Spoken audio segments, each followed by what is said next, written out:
우리가 코로나로 인하여서 이 팬데믹이라고 그러죠. 이 전염병이 또 이렇게 온 천지를 뒤덮어서 참 힘든 세월, 우리가 지난 2년 동안 그렇게 참 힘든 세월을 지났습니다.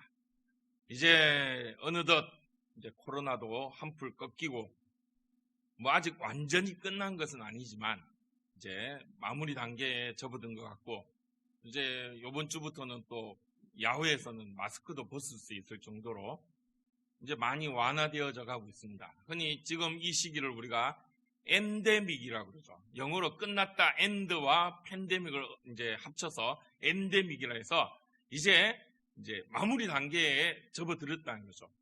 이제부터는 코로나 이후의 이 시대를 우리가 준비하고 또 맞이해야 될 그런 시기에 우리가 서 있음을 보게 됩니다. 여러 가지 국가적으로 또 개인적으로 가정적으로 그렇게 준비하고 대비해야 되지만, 우리는 일단 교회적인 부분에서 또 우리 신앙적인 부분에서 이제 이 팬데믹 시대를 준비하고 또 새로운 마음가짐을 가지고 이 시대를 맞이하며 또 복음을 증거해야 될 줄 믿습니다. 이전과 다른 시대가 분명히 열리는 것 같습니다.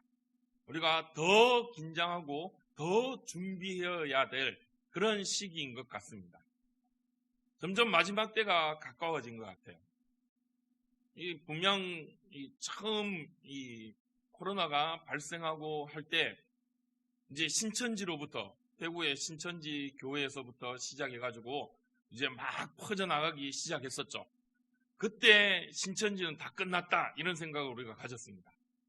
정말로 신천지가 끝날 것 같이 보였어요. 예전에 유병헌이 구원파가 그때 막 한풀 꺾여서 난리가 난 것처럼 이제 신천지도 끝나고 이제 이만희도 이제 이번 일로 계기로 해서 감옥에 갇히고 이제 그들은 영생할 거라 하지만 곧 이제 숨이 끊어지지 않을까, 그런 기대를 가졌는데 오히려 요즘 이 돌아가는 모습을 보면 끝날 것 같았던 신천지가 오히려 더 득세하는 것 같습니다. 이제는 완전히 이제 자기들도 기존 이 종교가 기독교의 한 부류가 된 것처럼 이제 사이비 이단이라는 딱지를 떼려고 정말로 참 여러 가지로 힘쓰는 모습을 보게 되면서 한편으로는 두려운 마음도 들게 되죠. 저들은 저렇게 하고 있는데 우리는 지금 뭐 하고 있는가? 우리는 어떻게 하고 있는가? 분명 우리도 대비하고 준비하여서 코로나 이후에 이전보다 더한 부흥의 역사를 이루어 가야 될 줄 믿습니다. 아니, 하나님께서 분명히 이루어 주실 줄 믿습니다. 그럼 어떻게 우리가 그 하나님의 부흥의 역사를 이루어가며 또 맞이하며 준비하고 계획해야 할 것인가? 오늘 본문 말씀을 통하여 코로나 이후의 시대를 준비하고 믿음으로 바로 서는 저희가 되기를 축복합니다. 사도행전 19장 말씀으로 함께 은혜를 나누고자 하는데요. 이 사도행전 19장 말씀은 사도 바울이 에베소 지역에서 전도하였던 모습, 3차 전도 여행 때 에베소 지역에서 전도하였던 모습들을 말씀하고 있습니다. 오늘 우리가 19장 20절 한 절 말씀만 읽었는데, 이 20절 말씀은 바로 그 에베소 전도의 결과를 한마디로, 한 문장으로 딱 집약해서 주신 말씀이 바로 이 19장 20절 말씀입니다. 우리 같이 한번 말씀 한 절 다시 한번 읽어볼까요? 이와 같이 주의 말씀이 힘이 있어 흥왕하여 세력을 얻으니라. 아멘.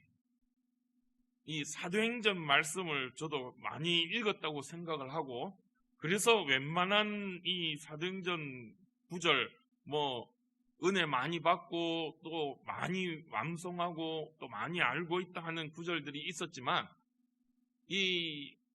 다시 한번 이 구절을 보면서 사도행전에 이런 구절도 있었나 하는 새로운 은혜를 맛보게 됩니다. 우리가 성경을 날마다 읽고 또 읽고 계속 읽으라고 하시는 이유가 바로 이 가운데 있는 것 같습니다.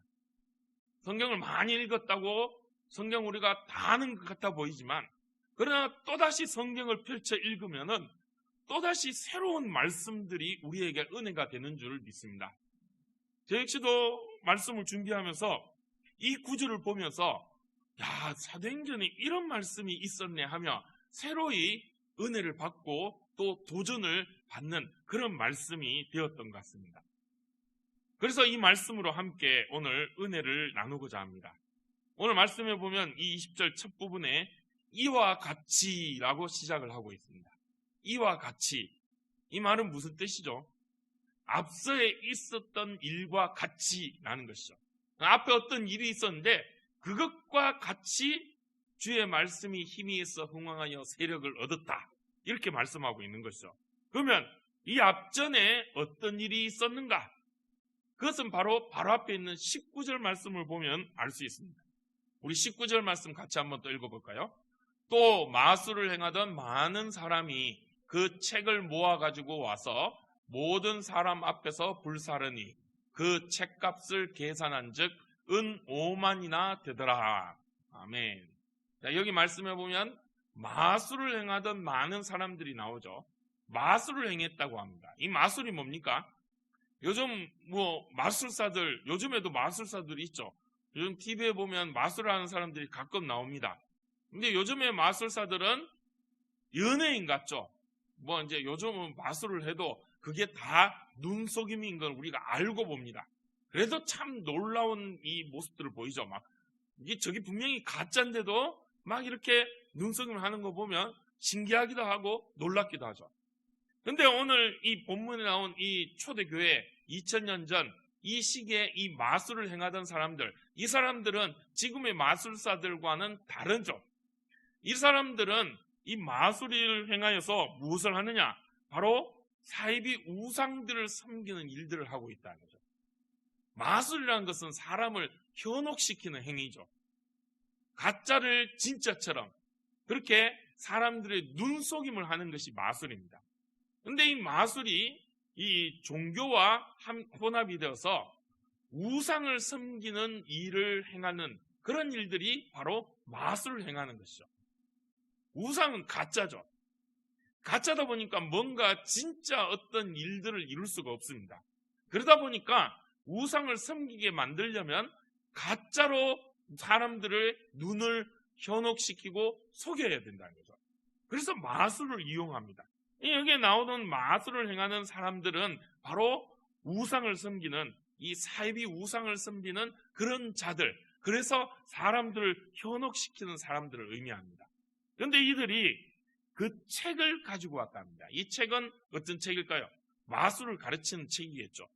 그들이 섬기는 우상, 그 사이비 우상들을 믿는 어떤 그들의 어떤 경전이나 아니면 그 우상들을 섬기게 만드는 그런 어떤 책들, 그런 내용들, 그런 거짓된 내용들, 사람을 현혹시키는 내용들, 그러니까 좋지 않은 나쁜 책들이죠.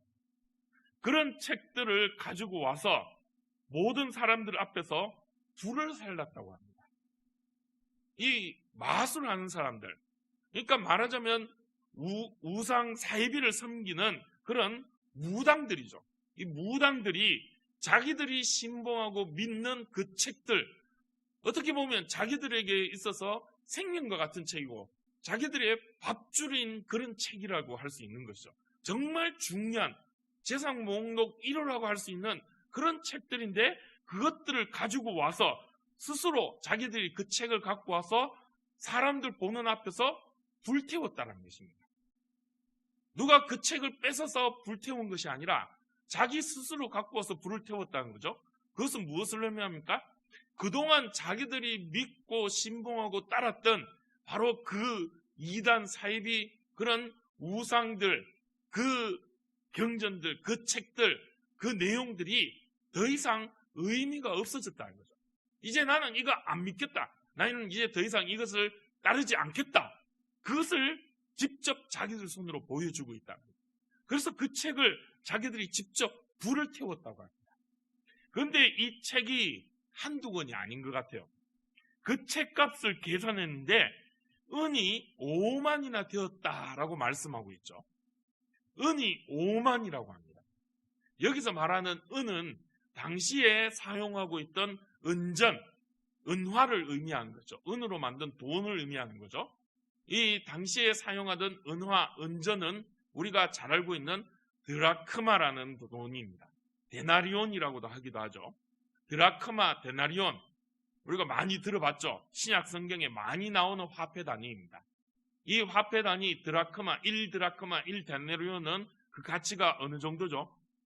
예, 하루 품삯입니다.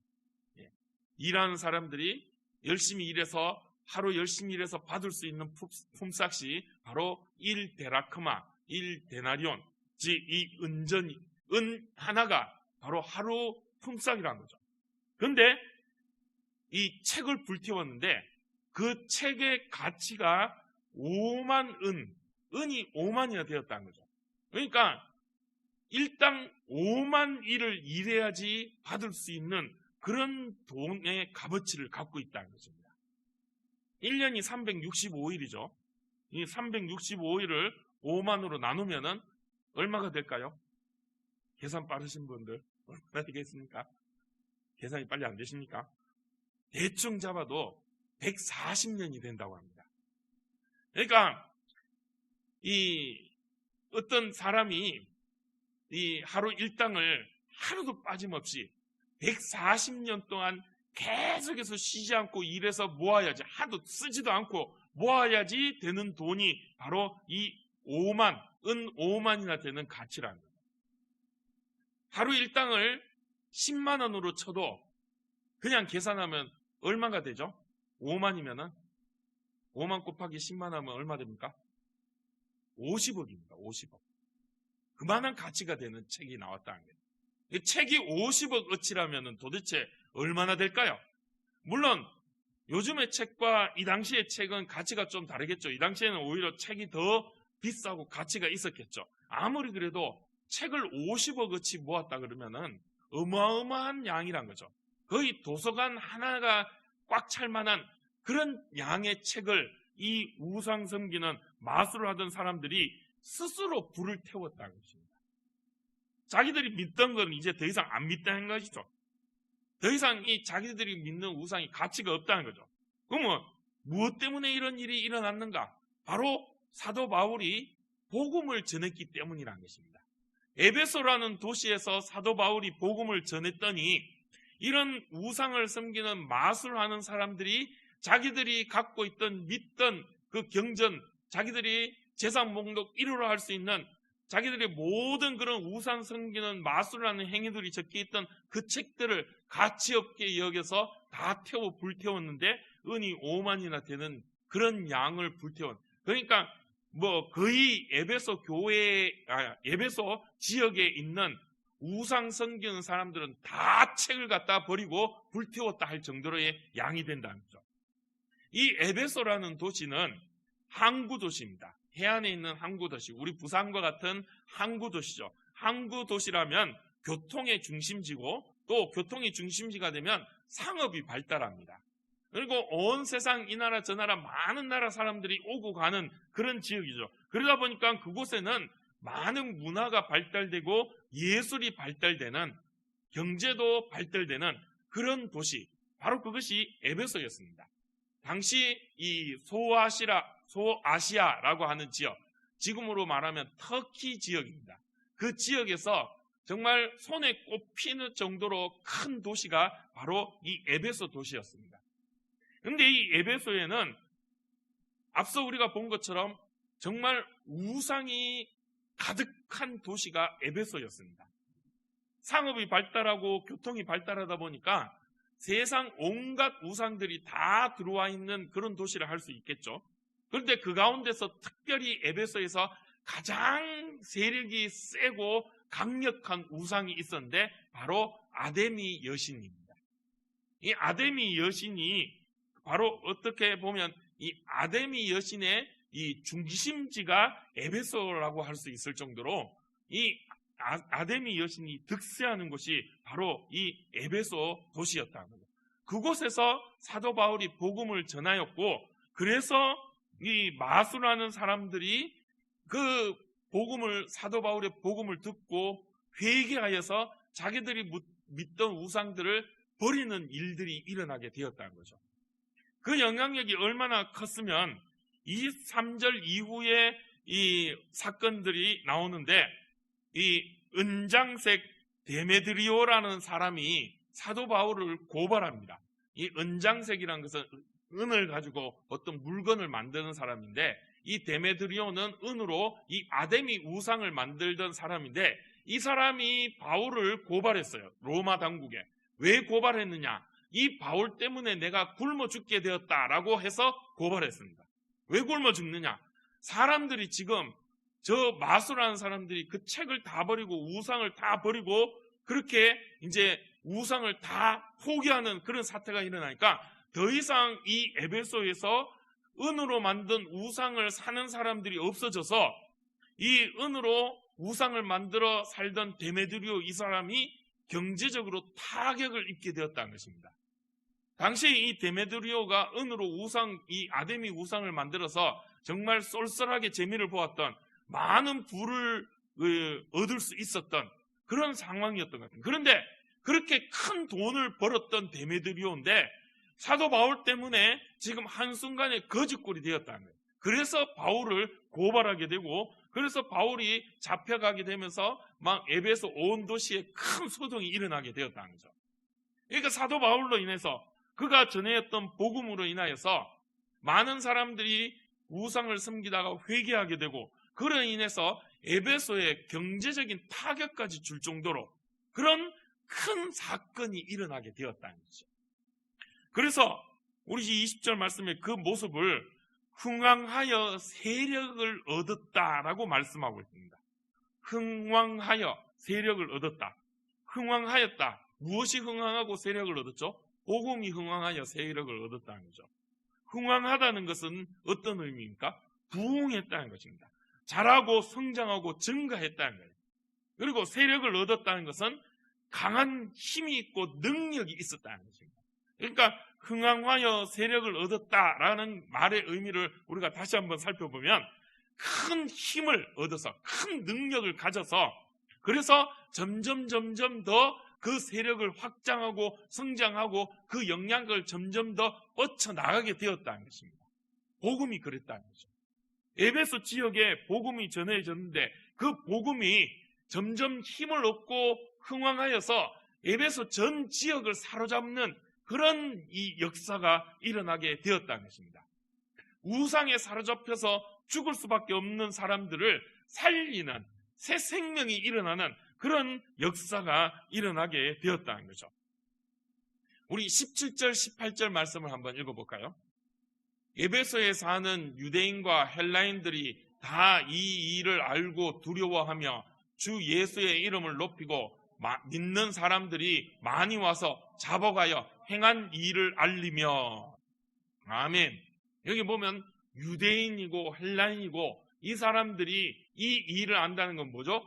바로 사도 바울이 전했던 복음의 그 일을 알고 두려워했다는 것입니다. 왜 두려워하죠? 자기들의 죄를 깨달았다는 거죠. 아이고 이제 큰일 났다. 내가 그동안 저 아데미 우상을 섬기고 온갖 우상들을 섬기며 악하고 거짓되게 살았는데 아이고 내가 이제 심판받게 되었구나. 그런데 그렇게 두려운 가운데서 주 예수의 이름을 높였다는 거죠. 무엇이죠? 내가 그 죄로 심판받아 멸망받아야 되는데 예수님이 나를 구원하여 주셨다. 예수 그리스도가 나를 대속하여 나를 살리셨다. 그래서 그 이름을 높이고 찬양하며 많은 사람들이 믿고 그 앞에 자복하여 행한 일을 알렸다. 자신의 죄를 회개하였다는 거죠. 이런 은혜의 역사들이 일어나게 되었다는 것입니다. 어떻게 이것이 가능했죠? 복음이 바로 생명이 있었기 때문인 것입니다. 복음은 생명력이 있는데 그에 반해서 지금 이 우상들을 섬기는 이런 이 악한 이런 이 사이비의 그런 거짓된 그런 이 모습들, 이것들은 가짜라는 거예요. 생명이 없다는 거죠. 아데미 우상이 아무리 뭐 그 당시에 세력이 크고 놀랍다 할지라도 다 가짜였다는 거예요. 그 우상을 섬기는 사람들이 마술을 하는 사람들이죠. 마술은 눈속임이죠. 그렇게 눈속임하는 거짓된 생명력이 없는 가짜의 우상들이 판을 치던 도시 에베소였는데 진짜 살아계신 하나님의 복음, 예수 그리스도의 생명력 있는 이 복음이 전파되니까 이 가짜들이 전부 다 무너지고 쫓아내질 수밖에 없는, 그 가짜들이 세력을 잃고 불에 타 없어지고 진짜 복음, 생명력 있는 예수 그리스도의 복음이 흥황하여 세력을 얻게 되었다는 것입니다. 바로 사도 바울이 복음을 전했더니 이런 일들이 일어났다는 것이죠. 구체적으로 또 어떤 일이 일어난지 13절과 16절 말씀을 한번 보겠습니다. 그렇게 13절에서 16절 같이 한번 읽어볼까요? 이에 돌아다니며 마술하는 어떤 유대인들이 시험 삼아 악기 들린 자들에게 주 예수의 이름을 불러 말하되 내가 바울이 전파하는 예수를 의지하여 너희에게 명하노라 하더라. 유대의 한 제사장 스게와의 7 아들도 이 일을 행하더니 악기가 대답하여 이르되 내가 예수도 알고 바울도 알거니와 너희는 누구냐 하며 악기 들린 사람이 그들에게 뛰어올라 눌러 이기니 그들이 상하여 벗은 몸으로 그 집에서 도망하는지라. 아멘. 여기서 이번에는 마술하는 유대인들이 나오죠. 유대인 가운데서도 이런 마술하는 사람들이 있었다는 것입니다. 이 유대인 가운데서도 이 우상을 섬기는 거짓 그런 어떤 무당들이 있었다는 거죠.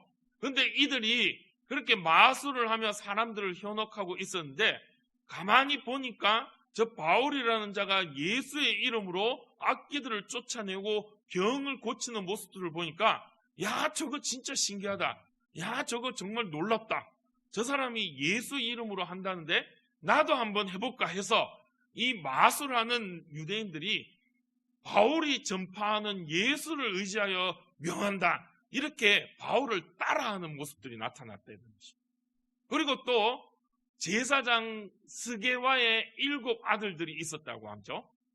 제사장이면은 정통 유대교를 믿는 자들이죠. 유대주의자들, 율법을 신봉하는 유대주의자들이라는 거죠. 이들은 예수님을 믿을 수 없는 사람들입니다. 이들은 예수님을 신성 모독했다고 십자가에 못 박았던 사람들이 바로 이들이죠.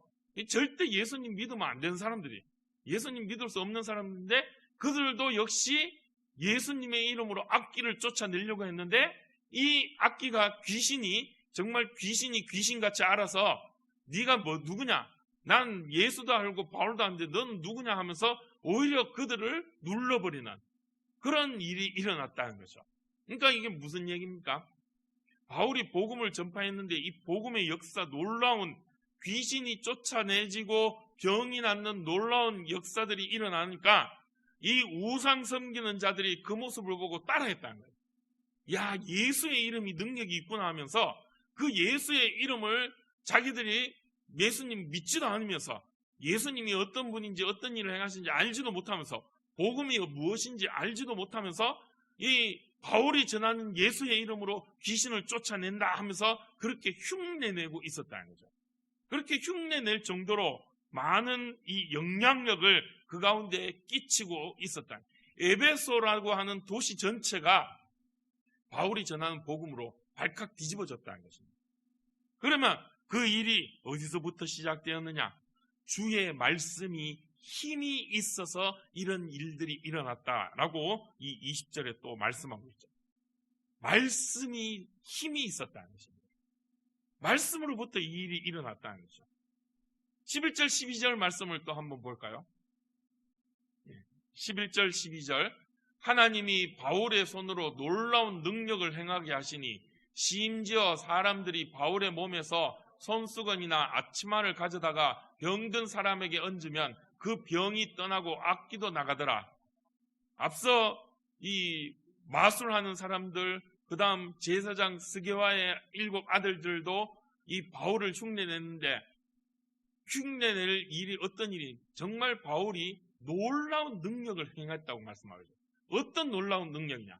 바울이 직접 가서 말하지 않아도 바울의 몸에 있었던, 바울이 지니고 있었던 손수건이나 앞치마, 그 바울의 옷 아니면 손수건, 바울이 들고 있는 그 물건만 들고 가서 병든 사람에게 얹어도 귀신이 도망가고 병이 낫는, 그럴 정도로 지금 이 바울의 성령의 능력, 복음의 능력이 정말 어마어마하게 놀라울 정도의 그런 능력이 나타났기에 이 에베소 이 도시 전체가 발칵 뒤집어지는, 그 마술하는 사람들이 그 책을 은이 5만이나 되는 책들을 내어놓고 태워버릴 정도의 그런 역사가 일어났게 되었다는 거죠.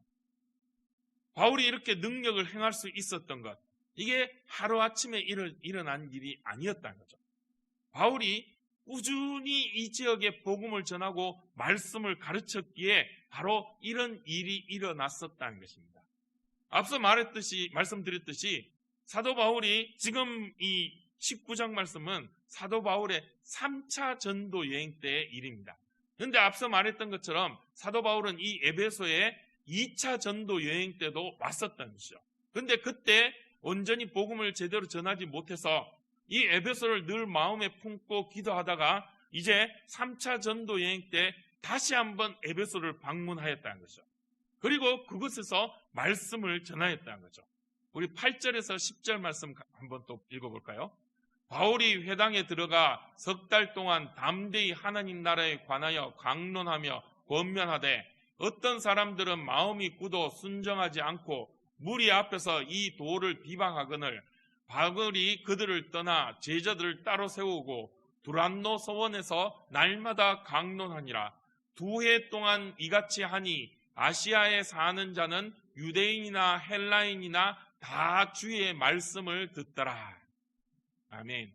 바울이 에베소에 이제 3차 전도여행으로 다시 왔습니다. 바울은 늘 전도할 때, 선교를 할 때 그 지역에 가서 제일 먼저 찾는 곳이 회당입니다. 이 회당은 당시 유대인들이 모이는, 그 유대인들 모임의 가장 중심이 되는 그런 위치에 있는 그런 장소이죠. 말하자면 이 동네 사랑방이고, 또 유대의 모든 일들, 뭐 종교나 문화나 모든 행정적인 일들을 다 하는 것이 바로 이 회당입니다. 그래서 바울은 그곳에 가서 복음을 전했죠. 먼저 석 달 동안 복음을 전하였습니다. 하나님 나라에 대해서 강론하고 권면하고 복음을 전하고 말씀을 가르쳤죠. 그런데 그 가운데 아무래도 회당은 유대인들이 모인 곳이고 그 유대인들 가운데에는 이 정통 유대인들, 그 율법주의자들, 예수님을 믿지 않는 부정하는 자들, 그런 자들이 그 가운데도 있었다는 거죠. 그 사람들이 마음이 굳어서 그 복음을 순종하지 아니하고 오히려 무리들 앞에서 바울의 그 복음을 부정하고 그것을 비방하는 그런 모습들이 있었다는 거죠. 그래서 석 달 동안 그 회당에서 전하고 바울은 거기서 떠나 그 가운데 정말 먼저 믿었던 믿음의 제자들을 세워놓고 거기서 떠나서 장소를 옮기는데 어디로 옮깁니까? 두란노 소원으로 옮겼다는 것이죠. 그리고 그 두란노 소원에서 복음을 전하고 말씀을 가르쳤는데 2해 동안, 2년 동안 복음을 증거하였다는 것이죠. 그렇게 2년 동안 많은 방해와 또 많은 핍박이 있었음에도 그는 꾸준히 말씀을 증거하고 전하였습니다.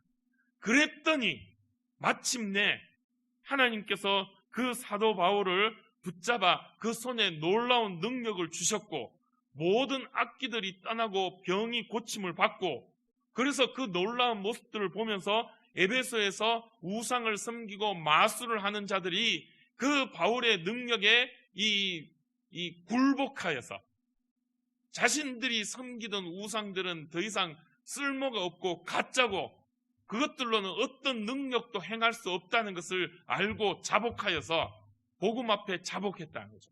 그래서 그동안 자기들이 믿었던 그 책들을 불태워버리는 그 일이 얼마나 컸든지 에베소 이 도시의 경제가 들썩거릴 정도로 그렇게 크고 놀라운 부흥의 역사가 일어났다는 것이죠. 그 부흥의 시작은 바로 이 사도 바울이 말씀을 전하는 회당에서, 그리고 두란노 소원에서 2년 동안이나 복음을 증거하고 꾸준히 말씀을 가르치고 증거하였던 바로 그 일에서부터 시작하였다는 것입니다. 결론적으로 말씀으로부터 시작하여 이 에베소 도시 전체가 놀라운 부흥의 역사를 쓰게 되었다는 것이죠. 주의 말씀이 힘이 있어 흥황하여 세력을 얻어서 이런 일이 일어났다는 것이죠. 에베소에서만 이런 일이 있었던 것은 아닙니다. 우리나라 이 한반도에도 이런 놀라운 역사가 있었죠. 1907년 평양에서 이런 대부흥의 역사가 일어났습니다. 1907년 1월 6일부터 15일까지 이 평양 시내에 놀라운 대부흥의 역사가 일어났습니다. 그야말로 평양 이 시가 발칵 뒤집어지는 그런 일들이 일어났습니다. 온 도시가 이 하나님의 말씀을 듣고 배우고 회개하는 그런 은혜의 역사가 일어났다는 거죠. 이 당시에 이 동네가 한산의 정도였답니다. 많은 사람들이 이 말씀을 듣고자 모여들어서 동네에 사람이 없었다는 거죠. 심지어 시장의 가게들이 문을 닫을 정도로 그렇게 큰 부흥의 역사가 일어났다는 것이죠. 어떻게 이런 일들이 일어났는가? 그 시작은 장대현 교회에서 있었던 말씀 사경회에서부터 시작하였다는 것입니다. 말씀을 전하고 증거하였는데 거기서 그 말씀을 통하여 성령의 불과 같은 역사가 일어나게 되고 그 말씀이 그 자리에 있었던 말씀을 듣던 평양의 많은 사람들의 심령을 쪼개어 회개케 하고 그 회개의 역사가 불과 같이 일어나서 평양 전체가 발칵 뒤집어지는 그런 대부흥의 역사가 일어났다는 거죠. 거기서부터 지금 우리가 이 전통적으로 우리가 지키고 있는 많은 신앙의 훌륭한 유산들이 나타났습니다. 새벽 기도, 그 다음에 철야 기도, 또 수요 예배, 그런 것들이 바로 그때부터 시작되었다는 것이죠. 정말 모이기를 힘쓰고 모이면 찬양하고 말씀 듣기를 또 기뻐하고 그 말씀을 듣고 회개하며 기도하여서 큰 은혜의 역사가 일어났다는 거죠. 그 평양의 대부흥 역사는 이후에 100만 구령 운동으로 이어지고 또 그 은혜의 역사들이 온 한반도 전체에 복음을 전하게 되는 그런 주춧돌이 되었다는 것이죠. 바로 그 평양 대부흥 운동도 말씀으로부터 시작되었다는 것입니다. 이제 우리가 코로나고 끝나고 엔데믹의 시대, 코로나 이후의 시대를 준비해야 됩니다. 해야 될 것도 많고 준비해야 될 것도 많이 있습니다. 무엇을 해야 될지 어떻게 해야 될지 또 고민도 많고 또 여러 가지 많은 의견들도 제시하고 또 해야 할 것입니다. 그 가운데 정말 중요한 것은 무엇일까요? 바로 말씀입니다. 말씀을 붙잡고 나아가야 된다는 것이죠. 말씀이 힘이 있습니다. 그 힘 있는 말씀이 흥황하여 세력을 얻게 되는 줄 믿습니다. 아데미 우상으로 가득 차던 이 에베소가 발칵 뒤집어진 것처럼 그 평양이 대부흥의 역사로 발칵 뒤집어진 것처럼 오늘 우리가 말씀 앞에 나와 그 말씀을 붙잡고 그 말씀의 능력을 의지하며 그 말씀으로 나아갈 때 우리 이 대연동, 이 부산, 아니 이 대한민국, 아니 온 열방이 발칵 뒤집어지는 대부흥의 역사가 일어날 줄 믿습니다. 말씀이 바로 능력이고 그 말씀이 승리하는 줄 믿습니다. 날마다 말씀 앞에 서서 그 말씀 위에 나아가는, 말씀으로 살아가는 여러분들이 되시기를 축복합니다. 그 말씀 위에 나 자신이 서고 우리 가정이 서고 우리 교회가 서고 우리 지역 사회가 서서 다시 한번 대부흥의 놀라운 역사를 써나가는 우리 대동교회 모든 성도들이 되시기를 주님의 이름으로 축복합니다. 기도하겠습니다. 하나님 은혜 감사합니다.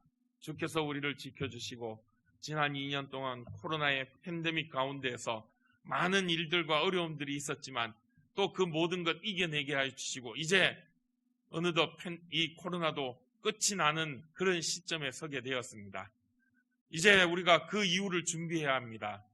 무엇을 준비해야 될지, 어떻게 해야 될지 여러 가지 많은 생각과 고민들이 있지만 가장 중요한 것은 말씀인 줄 믿습니다.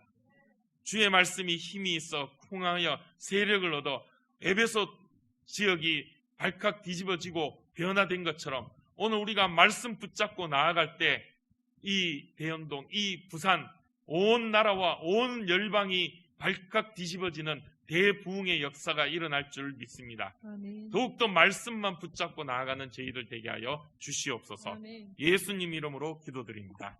아멘.